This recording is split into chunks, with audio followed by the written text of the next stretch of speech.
এই আবহাওয়ার পরিবর্তনে আমরা কম বেশি সবাই অসুস্থ হচ্ছি।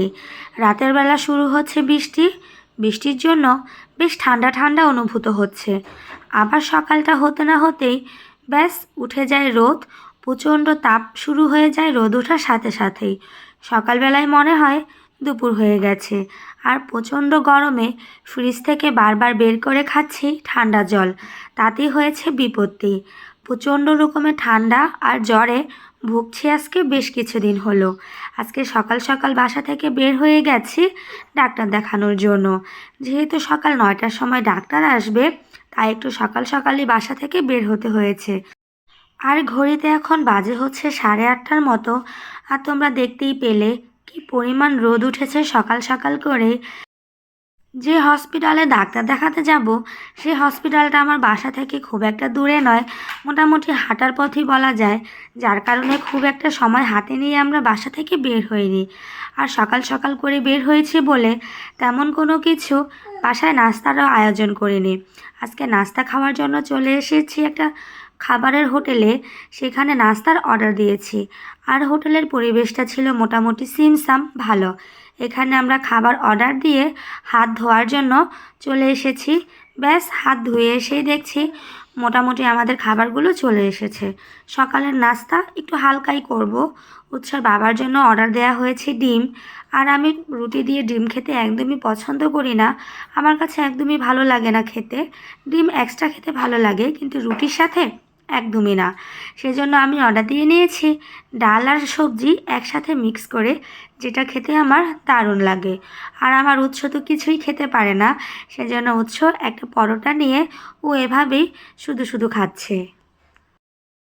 আমাদের সকালবেলা করে নাস্তা করা কমপ্লিট। আর আমি এখন দাঁড়িয়ে আছি শ্যামলী ফুটওভার ব্রিজে।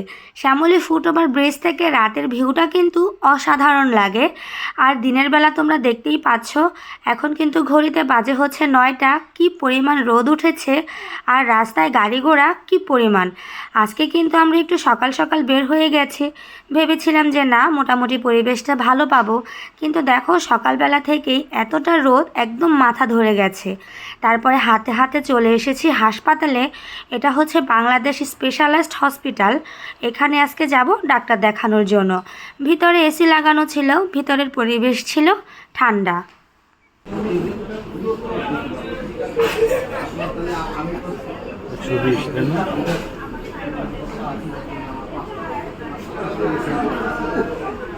ডাক্তার দেখানোর আগে প্রত্যেকটা হসপিটালেই কিছু না কিছু ফর্মালিটি মেনটেন করতে হয়।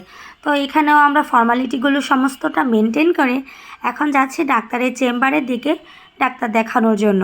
অসুস্থ শুধু কিন্তু আমি একা নই, আমার ছেলেটাও আজকে বেশ কিছুদিন ধরেই জ্বরে আর ঠান্ডায় ভুগছে। আমাদের ডাক্তার দেখানো কমপ্লিট হয়ে গেছে। ডাক্তার দেখিয়ে এখন হচ্ছে আমরা চলে এসেছি কিছু সবজি কেনার জন্য। ঘরে টুকটাক বাজার করা আর কি। টাটকা সবজি পেয়ে গেলাম এই ভ্যানের মধ্যে, সেইখান থেকে। আর ডাক্তার হচ্ছে তেমন কিছু বলেনি, বেশ কিছু টেস্ট দিয়েছে, সেই টেস্টগুলো করে নিয়ে আবার ডাক্তারকে দেখাতে হবে। তো যাই হোক, এখন হচ্ছে সবজি টবজি কিনছি, মোটামুটি সিজনাল সবজি। আর শীতের সবজিও কিন্তু বাজারে এখন হালকা ফুলকা দেখা যাচ্ছে, কিন্তু শীতের সবজির টেস্ট কিন্তু এই গরমের মধ্যে কখনোই পাওয়া যাবে না।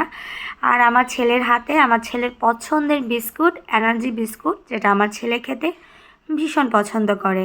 তো সবজি কেনা শেষ করে আমরা চলে গিয়েছিলাম মাছের বাজারে মাছ কেনার জন্য। আর সত্যি কথা বলতে আমার ফ্রিজ কিন্তু একেবারেই ফাঁকা ছিল, মাছ মাংস কিছুই ছিল না তেমন। শরীর অসুস্থতার জন্য সেভাবে বাজারও করা হয়নি। উৎসর বাবা বাজার থেকে চলে এসে গরমের মধ্যে খাচ্ছে ঠান্ডা জল। তো অসুস্থতার জন্য ব্লগটা আর বেশি বড় করতে পারছি না, ব্লগটা এখানেই শেষ করে দিচ্ছি। টাটা।